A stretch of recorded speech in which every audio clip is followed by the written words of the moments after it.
Hello, these are most important English words with Marathi meaning. So first word is horse voice. Horse voice म्हटलं म्हणजेच घशा बसणे. त्यानंतर milled favour म्हणजेच थोडा ताप येणे किंवा सौम्य ताप. सेफ अँड साऊंड म्हणजेच सुरक्षित आणि सुखरूप.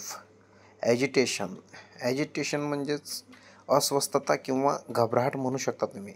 त्यानंतर स्पार्क म्हणजेच ठिणगी पडणे. गुजबम्स हा सर्वांना परिचयाचा वर्ड आहे. अंगावर शहारे येणे त्याला आपण गुजबम्स असे म्हणत असतो. त्यानंतरचा शब्द पहा अत्यंत महत्त्वाचा, सजेशन म्हणजेच सुचविणे किंवा सल्ला देणे. मेक अंडरस्टँड म्हणजे समजावून सांगणे. ओव्हर हिअर मतलब म्हणजे चोरून एखाद्याची गोष्ट ऐकणे, आपण त्याला ओव्हर हिअरिंग म्हणतो. त्यानंतर बॅकबायटिंग मतलब म्हणजेच कान भरवणी करणे किंवा एखाद्याच्या चुगल्या सांगणे किंवा निंदा करणे असं म्हटलं तरी चालेल.